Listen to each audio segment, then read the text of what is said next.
Atoms में क्या होते हैं, 2 इलेक्ट्रॉन, 2 प्रोटॉन और 2 न्यूट्रॉन। दोनों इलेक्ट्रॉन हटा दिए तो ये पॉजिटिवली चार्ज अल्फा पार्टिकल्स हो गया। ये आपका लेड प्लेट है, ये आपकी फोटोग्राफिक प्लेट है जिस पर जिंक सल्फाइड की कोटिंग की हुई है। जिंक सल्फाइड कैसा है, फ्लोरिसेंट मटेरियल है।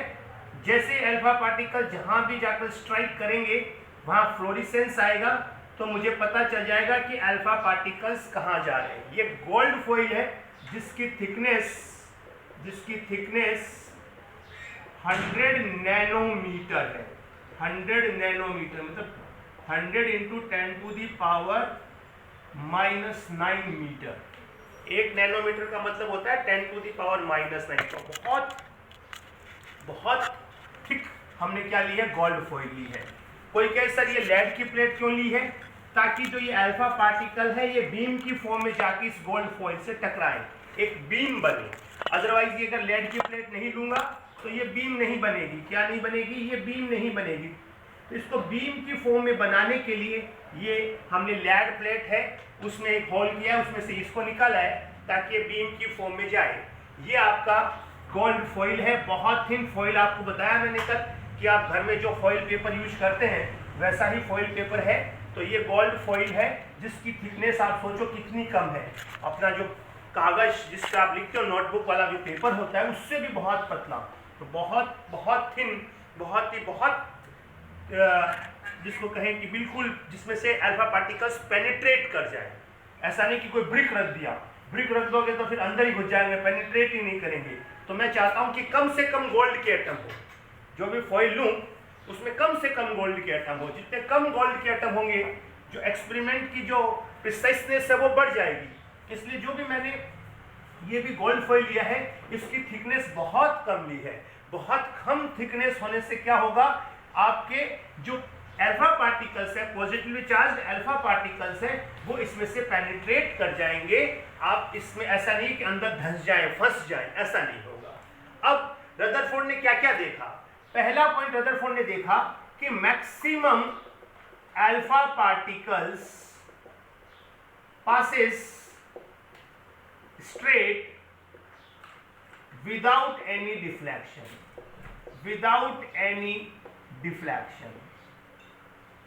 बिना कोई डिफ्लेक्शन के मैक्सिमम अल्फा पार्टिकल्स स्ट्रेट निकल गए। स्ट्रेट जाने का मतलब क्या हुआ, स्ट्रेट जाने का मतलब हुआ ये पॉजिटिवली चार्ज था। अगर ये एटम पॉजिटिवली चार्ज होते एज पर थॉमसन मॉडल तो वो क्या करते, रिपेल करते। इसका मतलब वो पूरा का पूरा एटम पॉजिटिवली चार्ज नहीं है। Maximum alpha particles passes straight without any deflection. तो इससे क्या कंक्लूजन निकला, इसका क्या कंक्लूजन है, इसका कंक्लूजन है, क्या कंक्लूजन है कि mostly part of an atom is empty. इसका क्या कंक्लूजन है कि भाई मैक्सिमम जो पार्ट है एटम का वो खाली है। खाली होगा तो उसमें से स्ट्रेट निकलेंगे। अगर खाली नहीं होता, होलो नहीं होता वो, तो फिर कुछ ना कुछ होता इन अल्फा पार्टिकल के साथ। इन अल्फा पार्टिकल के साथ कुछ भी नहीं हो रहा है। मोस्टली अल्फा पार्टिकल्स अगर अनडिफ्लेक्टेड हैं, अगर स्ट्रेट पास हो रहे हैं, तो इससे कंक्लूजन निकला mostly part of an atom is empty. बोलो यहां तक कोई दिक्कत? बोलो समझ में आई ये बात जो कल करी थी हमने, यहां तक कर दी थी कल। बोलो समझ में आइए। स्क्रीन पर वाई और एन लिखो, स्क्रीन पर वाई और एन लिखो। रुद्रा आगे आ गया?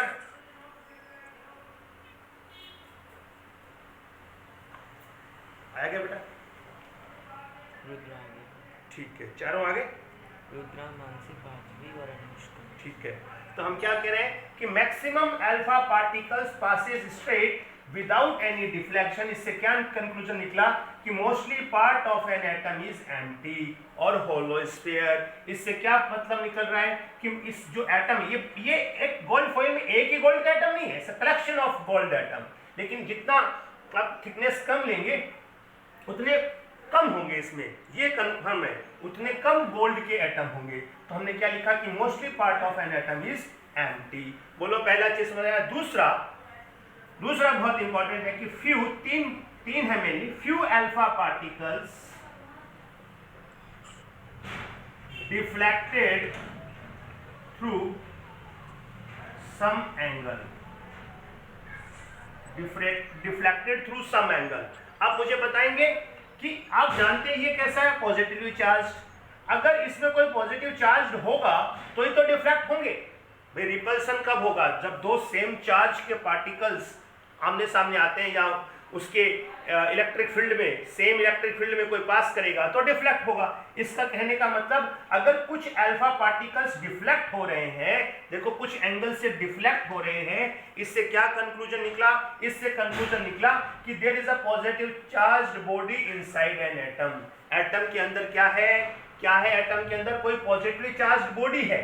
पॉजिटिवली चार्ज्ड बॉडी होगी, ये भी पॉजिटिव चार्ज होगा तो डिफ्लेक्ट होगा। तो इसका कंक्लूजन क्या निकला, कंक्लूजन क्या निकला, इसका कंक्लूजन निकला there is a positively charged body inside an atom. इसका क्या कंक्लूजन निकला कि there is a positively charged body inside an atom. Atom के अंदर कोई पॉजिटिवली चार्ज्ड बॉडी तो है, लेकिन ऐसा नहीं है कि वो पूरा का पूरा एटम ही पॉजिटिवली चार्ज्ड हो। पूरा का पूरा एटम अगर पॉजिटिवली चार्ज्ड होता तो सारे अल्फा पार्टिकल के साथ एक जैसा बिहेव होता, कुछ स्ट्रेट पास हो गए, कुछ डिफ्लेक्टेड हो गए, ऐसा नहीं होता। तो जैसे स्ट्रेट पास हुए, कंक्लूजन निकल गया कि mostly part of an atom is empty. कुछ अल्फा पार्टिकल्स कुछ एंगल पर डिफ्लेक्ट हुए, एंगल पर डिविएट हुए, few alpha particles deflected through some angle. It means क्या कंक्लूजन निकला, there is a positively charged body inside an atom। बोलो ये दोनों पॉइंट समझ में आए, ये दोनों पॉइंट समझ में आए बेटा। दो पॉइंट बताए मैंने, दोनों के कंक्लूजन बताए। अभी तक मैंने दो पॉइंट और दो कंक्लूजन। पहला पॉइंट क्या बताया कि maximum alpha particle passes straight without any deflection। इसका क्या मतलब है कि mostly part of an atom is empty. दूसरा मैंने क्या बताया, few alpha particles deflected through some angle। इसका क्या मतलब है कि there is a positively charged body inside an atom। अगर डिफ्लेक्शन हो रहा है, मान लो ये कोई पॉजिटिव चार्ज है और सामने अगर पॉजिटिव चार्ज होगा तो जैसे ये जाएगा तो इसे क्या कर देगा, डिफ्लेक्ट कर देगा। तो डिफ्लेक्ट होने का मतलब ही क्या है कि जैसे ये पॉजिटिव चार्ज के सामने दूसरा पॉजिटिव चार्ज आएगा तो डिफ्लेक्ट होगा। तो डिफ्लेक्ट हो रहे, इसका मतलब एटम में कोई पॉजिटिवली चार्ज्ड पार्टिकल्स हैं, सब पार्टिकल्स हैं। तो few alpha particles deflected through some angle, it means there is a positively charged body or सब particles inside an atom। बोलो यहां तक समझ आया। बाद में पता चला जाके ये तो कि ये प्रोटॉन्स हैं, ये गोल्डस्टीन ने बाद में बताया। न्यूट्रॉन का डिस्कवर चैडविक ने किया, electron J Thomson, proton Goldstein, neutron Chadwick. और अभी जो तीसरा पॉइंट आएगा उससे पूरी आपकी फिजिक्स, पूरी केमिस्ट्री बदल जाएगी। तीसरा पॉइंट बहुत ही इंपॉर्टेंट है, ध्यान से सुनिएगा। ये दो पॉइंट समझ में आया भैया आपको, दो पॉइंट समझ में आए। स्क्रीन पर वाई और एन लिखो, समझ में आए तो वाई लिखो। दो पॉइंट समझ में आए, yes Anushka yes, Mansi yes, हाँ भाई पार्थवी, पार्थवी बेटा यस। रुद्रा सुने दोनों पॉइंट बेटा, रुद्रा मेरे दोनों पॉइंट आपने सुने क्या? ये रदरफोर्ड का एक्सपेरिमेंट के दोनों पॉइंट सुने आपने? Yes sir. हाँ, तो दोनों समझ में आए आपको? Yes sir. ठीक है, तो मैं तीसरे पॉइंट पे आता हूँ वापस, दोनों पॉइंट को एक मिनट में डिवाइड करते हुए कि maximum alpha particles passes straight without any deflection. इससे क्या कंक्लूजन निकला कि mostly part of an atom is empty और होलो स्फीयर। दूसरा, few alpha particles deflected through some angle. इससे क्या कंक्लूजन निकला कि there is a positively charged body inside an atom. और थर्ड वन, हिस्टोरिकल वन, क्या था कि वन अमॉन्ग 20,000, वन अमॉन्ग 20,000, 20,000 में से एक ऐसा था, वन अमॉन्ग 20,000 क्या हुआ, बाउंस्ड बैक एट 180 डिग्री। 20,000 में से एक ऐसा था, रिकॉयल बैक और बाउंस बैक, जिस पाथ से गया उसी पाथ पर वापस लौट आया। मतलब आप सोचो थोड़ी देर के लिए कि कोई बुलेट किसी आप पिस्टल से आपने किसी बुलेट को फायर किया, अब सोचो थोड़ी देर के लिए, इमेजिन करो, और वो बुलेट किसी कागज के पन्ने से टकराए, कोई आप जो जिस कागज पे लिख रहे हो उस पेपर से टकराए इतने पतले से, और जिसने फायर किया उसी पर आकर वापस हमला कर दे, ये पॉसिबल है क्या? बस वैसा ही सरप्राइजिंग ये इवेंट था रदरफोर्ड के लिए और हमारी पूरी हिस्ट्री के लिए कि 1 among 20,000 जब उसने बहुत सारे अल्फा पार्टिकल्स इसमें से एक साथ क्या करे, इस पे स्ट्राइक कराए, बम्बार्ड करवाए, तो उसने देखा कि 1 among 20,000 bounce back at 180 degree, वो जिस पाथ पे गया उसी पाथ से वापस लौट आया।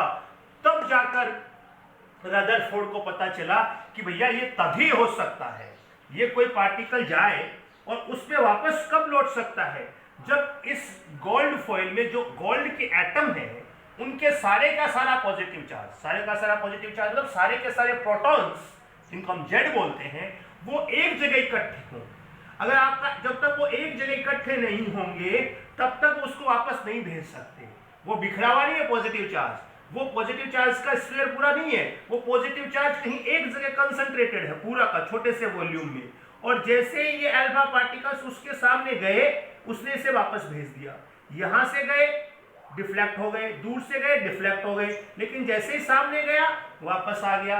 इसका मतलब ये तीसरा जो पॉइंट है इसका कंक्लूजन बहुत ही खतरनाक है। इसका कंक्लूजन क्या है? It means all the positive charge of an atom is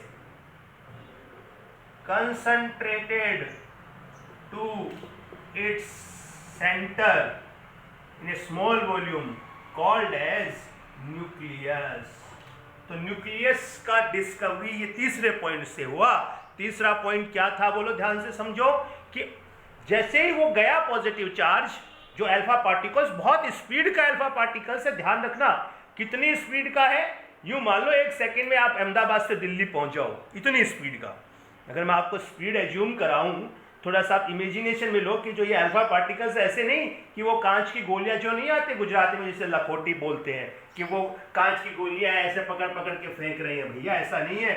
ये जो फेंक रहे हैं ना वो 10⁶ मीटर पर सेकेंड, 1000 किलोमीटर पर सेकेंड, यानी कि 1 सेकेंड में आप अहमदाबाद से दिल्ली पहुंच जाओ। इतनी स्पीड का ये जो अल्फा पार्टिकल्स है वो इस कितनी थिन, अरे बाप रे इतनी थिन, बहुत बहुत बहुत पातली, बहुत बहुत पतली, उससे गया और टकराकर वापस लौट आया। ये तभी पॉसिबल है जब all the positive charge of an atom is concentrated to its centre in a small volume and that is called as nucleus. तो ऐसे भाई साहब न्यूक्लियस का, ऐसे भाई साहब आपका क्या बोला, न्यूक्लियस बन गया। ऐसे क्या बन गया? न्यूक्लियस बन गया। ये आपका न्यूक्लियस की डिस्कवरी है। किसने की? रदरफोर्ड ने। बोलो समझ में आया? डिस्कवरी ऑफ न्यूक्लियस समझ में आया? बोलो तीसरा पॉइंट, तीसरा पॉइंट समझ में आया? कोई कहे सर वापस कब आएगा? भाई वापस इतना स्पीड का, हाई स्पीड का अल्फा पार्टिकल्स कब आएगा वापस? जब उसको सामने कोई हैवी पॉजिटिव चार्ज मिले। अगर उसको जरा सा भी कम पॉजिटिव चार्ज मिलेगा तो उसे वापस नहीं भेज सकता, बिखरा हुआ होगा। तो इसका मतलब पॉजिटिव चार्ज बिखरा हुआ नहीं है, स्प्रेड नहीं है, वो सारा का सारा एक छोटी सी जगह में सेंटर में कंसंट्रेटेड है। और जैसे ही वो अल्फा पार्टिकल्स उसके सामने आया उसे वापस भेज दिया, थोड़ा सा दूर से गया तो डिफ्लेक्ट कर दिया। तो इससे ये पता चलता है कि जो पॉजिटिव चार्ज का स्फीयर बताया था जे थॉमसन ने कि एटम ही पूरा पॉजिटिव चार्ज का स्फीयर है, वो गलत है। ऐसा नहीं है। पॉजिटिव चार्ज क्या है?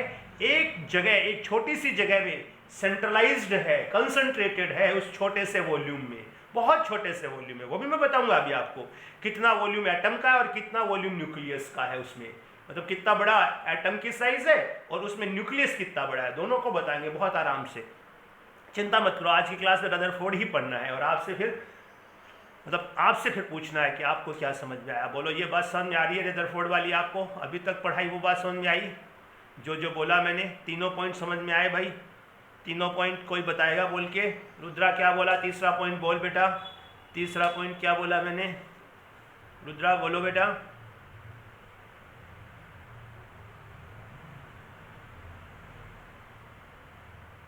जो लैंग्वेज में, अपनी लैंग्वेज में, कोई मेरी लैंग्वेज में नहीं, अपनी लैंग्वेज में बोलो।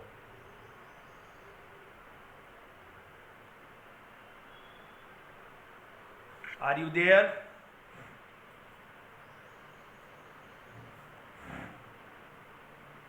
हाँ, तो बेटा क्या तीसरा पॉइंट क्या है मेरा? हेरी भी आया है। हेरी कई दिनों बाद दिखाई दिया है।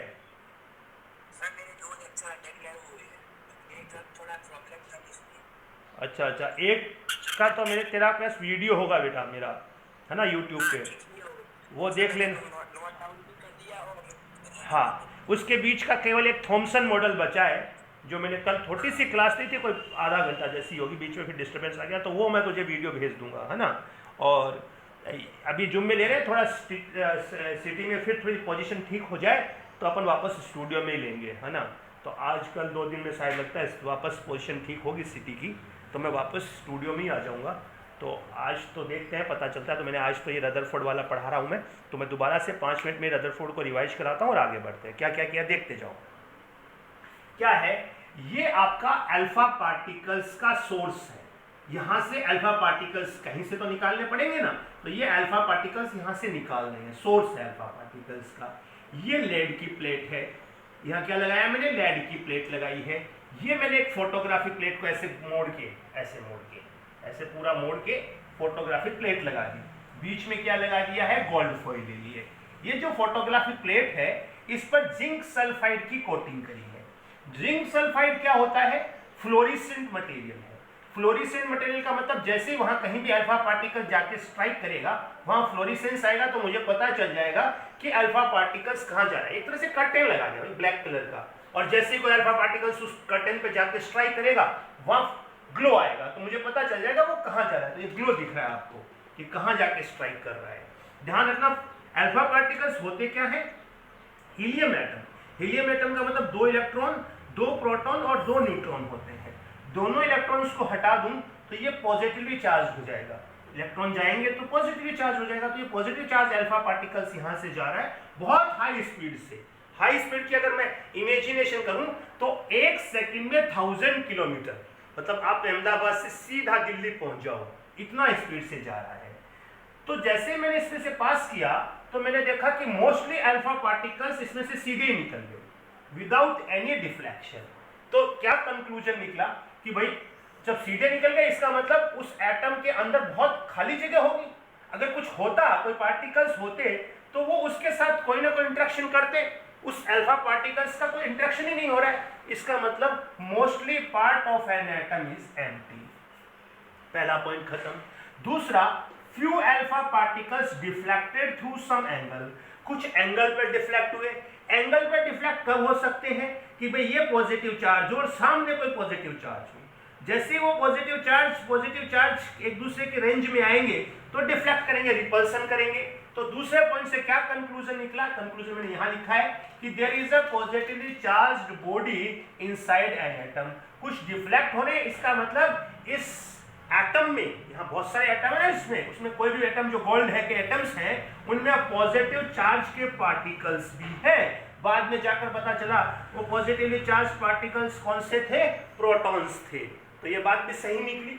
तीसरा जो सबसे इंपॉर्टेंट हिस्टोरिकल पॉइंट है वो है कि 1 among 20,000 bounced back at 180 degree. इसका मतलब क्या हुआ? अरे यार, एक पिस्टल से शानदार स्पीड से ऐसे बुलेट निकली है और एक कागज रखा हुआ है सामने, उससे स्ट्राइक करी और वापस आ गई। ये इतना सरप्राइजिंग था यार, ये कैसे हो सकता है? ये तभी हो सकता है जब इस गोल्ड में 79 इलेक्ट्रॉन होते हैं और 79 प्रोटॉन होते हैं, यानी कि उस गोल्ड के सारे 79 प्रोटॉन एक छोटी सी जगह में हो। कितने सी जगह में हो? छोटी सी जगह में। और जैसे ये अल्फा पार्टिकल्स ठीक इसके सामने जाए तो इसे वापस भेज सकता है। छोटे मोटे पॉजिटिव चार्ज की हिम्मत नहीं है कि वो उसे वापस भेज दे। वापस भेजने का मतलब ही यही है कि सारा का सारा जो पॉजिटिव चार्ज है, पॉजिटिव चार्ज का मतलब प्रोटॉन्स हैं, वो एक जगह इकट्ठा है और उस छोटी सी जगह में जो यहाँ जहाँ पर वो कंसंट्रेटेड है, उसका उन्होंने क्या नाम दिया? रदरफोर्ड ने न्यूक्लियस नाम दिया। तो इस तरह से किसकी डिस्कवरी हुई भाई? न्यूक्लियस की डिस्कवरी हुई। बोलो बात समझ में आई? बोलो बात समझ में आई? तो 3.3 कंक्लूजन, कोई दिक्कत नहीं है, फटाफट आप राइट डाउन करिए 1, 2 एंड 3.3 कंक्लूजन। कोई चीज समझ में नहीं आ रही तो मैं बोल के बताता हूँ, फटाफट तीनों पॉइंट, तीनों कंक्लूजन, 3 पॉइंट और तीनों कंक्लूजन लिखिए।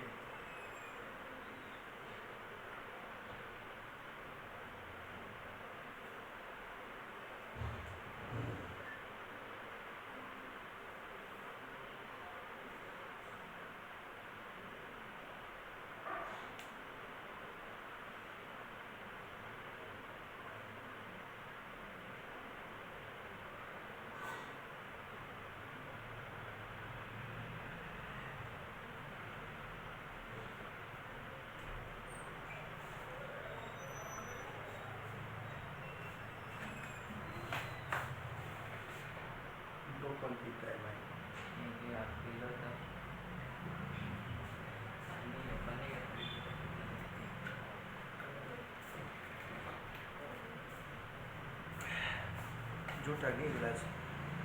हाँ भाई लिखिए तीनों पॉइंट, 3 पॉइंट और तीनों कंक्लूजन फटाफट लिखो। पहला point, maximum alpha particles passes straight without any deflection और अनडिफ्लेक्टेड। नीचे conclusion, mostly part of an atom is empty और होलो स्फीयर। दूसरा, few alpha particles deflected through some angle. Conclusion, it means there is a positively charged body inside an atom. Third, 1 among 20,000 recoiled back or bounced back at 180 degree angle. इसका conclusion क्या है? It means all the positive charge of an atom is concentrated to its center and termed as nucleus. All the positive charge of an atom is concentrated to its center and termed as nucleus. ये तीनों point लिख लीजिए, figure बना लीजिए। अगर figure यहाँ से miss कर रहे हैं कुछ तो आप एनसीईआरटी में बना सकते हैं। दो तीन चीज़ पूछी जा सकती है। Thickness of gold foil 100 nanometre. Alpha particles क्या होते हैं? Helium atoms. हीलियम एटम्स क्या होता है? 2He4। फोटोग्राफिक प्लेट क्यों लगाई जाती है और किसकी कोटिंग की जाती है? फोटोग्राफिक प्लेट पर जिंक सल्फाइड ZnS की कोटिंग की जाती है ताकि अल्फा पार्टिकल्स कहाँ जा रहा है, किस एंगल से जाकर डिफ्लेक्ट हो रहा है, उसके साथ क्या बिहेव हो रहा है वो डिटेक्ट कर सकें। एक तरह से वो अल्फा पार्टिकल्स को डिटेक्ट करता है। जिंक सल्फाइड फ्लोरिसेंट मटेरियल है। फ्लोरिसेंट मटेरियल का मतलब जहाँ पर जाकर अल्फा पार्टिकल्स टकराएगा वहाँ ग्लो आएगा, फ्लोरिसेंस आएगा, इसलिए उसकी कोटिंग की जाती है फोटोग्राफिक प्लेट पे। तो ये फोटोग्राफिक प्लेट का काम हो गया। कोई कहे सर बीच में ये लेड प्लेट क्यों लगाई है? लेड प्लेट इसलिए लगाई है ताकि जो अल्फा पार्टिकल्स हम बम्बार्ड कर रहे हैं वो एक बीम की फॉर्म में जाए। उसमें एक छोटा सा होल है, उसमें से निकल रहा है। अगर वो नहीं लगाएंगे तो वो बीम होने से पहले स्कैटर्ड हो जाएंगे। तो सारे के सारे अल्फा पार्टिकल जरूरी नहीं है जाके गोल्ड फॉइल पर स्ट्राइक करें, वो सीधे जाके किससे स्ट्राइक कर सकते हैं? फोटोग्राफिक प्लेट से। जबकि हम चाहते हैं वो किस पे जाके गिरे? गोल्ड फॉइल पे जाके गिरे। इसलिए हमने उसको एक डायरेक्शन देने के लिए, बीम का फॉर्म देने के लिए एक बीच में लेड प्लेट लगा दी है।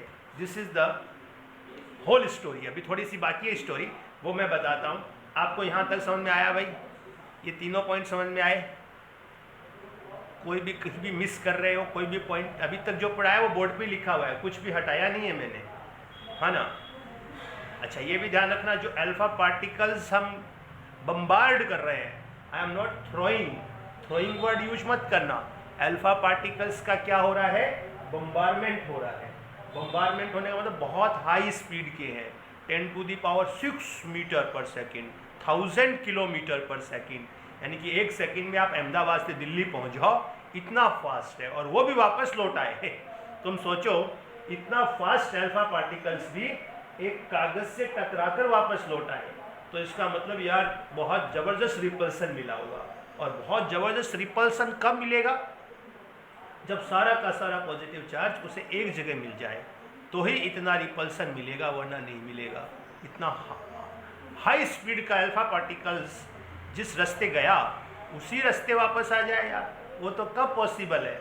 वो तो तभी पॉसिबल है जब सारा का सारा पॉजिटिव चार्ज एक जगह कंसंट्रेटेड हो। ये 3 पॉइंट हो गए। फोर्थ पॉइंट क्या है? फोर्थ पॉइंट मैं आपको बताता हूँ। फोर्थ पॉइंट है कि लोगों ने उससे पूछा कि भाई क्या एटम न्यूट्रल है क्या? तो बोला हाँ सर न्यूट्रल तो है। थॉमसन ने बोला था कि जितना पॉजिटिव चार्ज है उतना ही नेगेटिव चार्ज है, तो इलेक्ट्रिकली तो न्यूट्रल है। तो फिर उससे पूछा गया कि जब वो न्यूट्रल है तो पॉजिटिव चार्ज तो आपने बता दिया कि एक जगह कंसंट्रेटेड है, what about the negative charge, यानी कि what about the electrons, electrons का क्या? तो उसने कहा कि electrons are revolving around nucleus in circular path like our planet system। जैसे अपना प्लेनेटरी सिस्टम है उसी प्रकार उसी सिस्टम के अकॉर्डिंग, जैसे अपने प्लेनेटरी में आपका मून अर्थ जैसे रिवॉल्व कर रहे हैं, वैसे उसने कहा है कि electrons are revolving around nucleus in circular path like our planetary system. ये चार पॉइंट हैं वो रदरफोर्ड के मॉडल के हैं, जो बाद में इसमें कुछ डीमेरिट्स भी आई है, वो मैं डीमेरिट्स भी बताता हूँ। पहले मेरी बात में अभी मैं एक चीज़ और बताता हूँ जो एनसीईआरटी भी मिस करता है, या कोई स्कूल में जब आप किसी टीचर से पढ़ोगे मोस्टली टीचर भी मिस कर जाते हैं, बच्चे भी मिस कर जाते हैं। मैं वो प्रूव करके दिखाऊंगा एक छोटी सी चीज़ आपको ऐसे लगेगा कि हाँ बिल्कुल रदरफोर्ड आपके रूम में आ गया आज। Electrons are revolving around nucleus in circular path like our planetary system. जैसे अपना प्लेनेटरी सिस्टम है वैसे इलेक्ट्रॉन्स क्या कर रहे हैं, उस एटम में पूरा का पूरा पॉजिटिव चार्ज तो एक जगह कंसंट्रेटेड है और इलेक्ट्रॉन्स सर्कुलर पाथ में क्या कर रहे हैं, रिवॉल्व कर रहे हैं। ये 4 पॉइंट किसके हैं, रदरफोर्ड के हैं। बोलो रदरफोर्ड समझ में आया भाई? अभी तक रदरफोर्ड समझ में आया? समझ में आया भाई रदरफोर्ड ना अभी तक? Yes yes yes yes. चलो अब आगे इसको खत्म करते हैं, रदरफोर्ड को थोड़ा सा और है वो बताते हैं, आगे बढ़ते हैं। ये नोट कर लिया भाई आप लोगों ने चारों पॉइंट? ये चारों पॉइंट नोट कर लिए भाई? फोटो डाल देता हूँ, चारों पॉइंट नोट कर लेना भाई। ये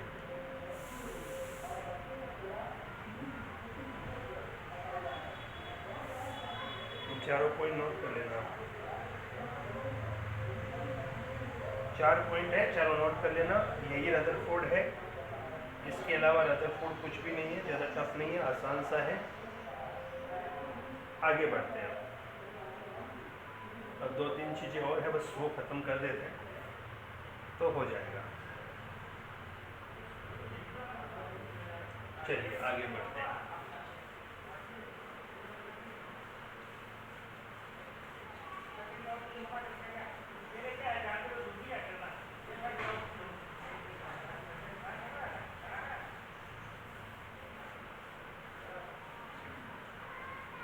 अब देखना, मेरी बात ध्यान से सुनना कि कुछ बच्चे पूछते हैं कि सर, अच्छा ये बात तो समझ में आई। अब आपको मैं अलग से एक इंडिविजुअल एटम दिखा दूँ, ये इसका न्यूक्लियस है, ठीक है, चलो यही दिखा देते हैं। ये एटम है, ये न्यूक्लियस है ना, ये बड़ा सा एटम है।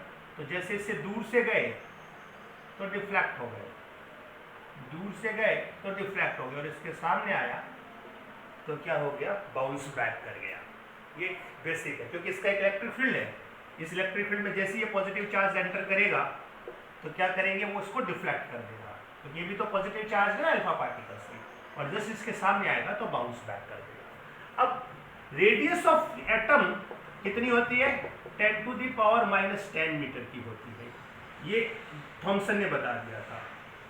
आपके रदरफोर्ड ने रेडियस ऑफ न्यूक्लियस बताया, ये किस ऑर्डर की होती है, 10⁻⁻15 मीटर के ऑर्डर की होती है। ये तो ऑलरेडी पता था, जे थॉमसन ने बता दिया था। ये बात किसने बताई, ये बात हमें बताई है रदरफोर्ड ने। रदरफोर्ड ने रेडियस ऑफ न्यूक्लियस बता दिया, किस ऑर्डर की होती है, 10⁻⁻15 मीटर की ऑर्डर की होती है। रेडियस ऑफ एटम किस ऑर्डर का होता है? 10⁻⁻10 मीटर के ऑर्डर का होता है। अब कुछ बच्चों के दिमाग में एक सवाल आता है, बहुत जेन्युइन सा क्वेश्चन है कि सर जब रदरफोर्ड ने कहा कि ये आपका न्यूक्लियस है और ये इलेक्ट्रॉन यहाँ रिवॉल्व कर रहे हैं, तब जब ये अल्फा पार्टिकल्स आप बोल रहे हो आए हैं, तो क्या कोई ऐसी इवेंट नहीं हुई होगी क्या कि जब ये इलेक्ट्रॉन इस बीम से, जो पॉजिटिव चार्ज बीम है, इससे टकरा जाए? भाई घूम रहे हैं ना, इलेक्ट्रॉन्स तो घूम ही रहे हैं और ये आपके अल्फा पार्टिकल्स की बीम आ रही है, तो क्या ऐसा कुछ हुआ ही नहीं क्या कि वो अल्फा पार्टिकल्स इस इलेक्ट्रॉन से कोलाइड कर जाए? कोई कोलिजन की बात तो बताई नहीं। तो क्या रदरफोर्ड मिस कर गए या वास्तव में कुछ है जो हम नहीं पता लगा पा रहे हैं? कोई बात नहीं, चलिए हम वॉल्यूम की बात करते हैं। एटम का वॉल्यूम कितना होगा? एटम का वॉल्यूम होगा 4/3, क्योंकि स्फीयर है ना, πr³, तो यहाँ एटम की रेडियस ले लेंगे, तो 4/3 पाई 10⁻⁻10 का होल क्यूब, तो 4/3 पाई 10⁻⁻30 मीटर क्यूब। ये किसका वॉल्यूम आ गया? एटम का। वॉल्यूम ऑफ न्यूक्लियस देखो आप, वॉल्यूम ऑफ न्यूक्लियस भी स्फेरिकली मानते हैं, 4/3 पाई r न्यूक्लियस की रेडियस का क्यूब, तो कितना आ जाएगा? 4/3 पाई 10⁻⁻15 का होल क्यूब। तो वॉल्यूम ऑफ न्यूक्लियस क्या आया? 4/3 पाई इंटू 10⁻⁻45 मीटर क्यूब। दोनों आ गए कि नहीं आ गए? अब डिवाइड कर low volume of atom upon volume of nucleus. तो वॉल्यूम ऑफ एटम कितना है? 4/3 पाई r, तो 4/3 पाई इंटू 10⁻⁻30 मीटर क्यूब। ये कितना है? 4/3 पाई इंटू 10⁻⁻45 मीटर क्यूब। 4/3 पाई 4/3 पाई गया, ये 10⁻⁻30, ये 10⁻⁻45, तो ऊपर जाके कितना बचा? 10⁻15 बचा। तो volume of atom upon volume of nucleus 10⁻15, यानी कि 10⁻15 टाइम ज्यादा है एटम का वॉल्यूम न्यूक्लियस की वॉल्यूम की कंपैरिजन में। यार क्यूब करना है, ये 30 हो गया, ये 45 हो गया, 4/3 तो कैंसिल ही हो गया। वॉल्यूम क्या होता है स्फीयर का? 4/3 पाई r क्यूब। तो हम कहेंगे कि जो एटम की साइज है वो न्यूक्लियस का जो वॉल्यूम है वो न्यूक्लियस के वॉल्यूम का 10⁻15 टाइम है। अरे बाप रे, 10⁻15 टाइम का क्या मतलब है? 1 2 3 4 5 6 7 8 9 10 11 12 13, अरे बाप रे, ये 15 टाइम्स हुआ। अगर मैं कहूं कि आपका न्यूक्लियस 1 मीटर क्यूब का है, तो एटम 10⁻15 मीटर क्यूब का होगा। बाप रे बाप। अब देखते जाना, अब आपको देखो पूरा समझ में आएगा। क्या समझ में आएगा? थोड़ा सा अगर आप इमेजिन करें, आप यूं मान ले यार, थोड़ा सा आप चांदखेड़ा में रहते हैं, यस, मोस्टली आप चांदखेड़ा या न्यू सीजी रोड या इधर IOC रोड, ये मान लो, जितना पूरा आपका चांदखेड़ा का एरिया है, पूरा एरिया ले लो यार, कहां तक लेना चाहते हो आप अगर इमेजिन करते हो तो पूरा चांदखेड़ा यहां से शुरू करो, ONGC से शुरू करते हुए ऐसे घूमते पूरा चांदखेड़ा का एरिया ले लो, और उसमें जो आपका घर है वो एक जगह ले लो, यानी कि आप घर की छत पे खड़े हो जाओ, अब दूरबीन से जहां तक देख सकते हो वहां तक देख लो, वो पूरा तो एटम है, और जिस जगह आप खड़े हैं वो छोटी सी जगह न्यूक्लियस है। तो कितना बड़ा है यार, 10⁻15 टाइम्स बड़ा है न्यूक्लियस से।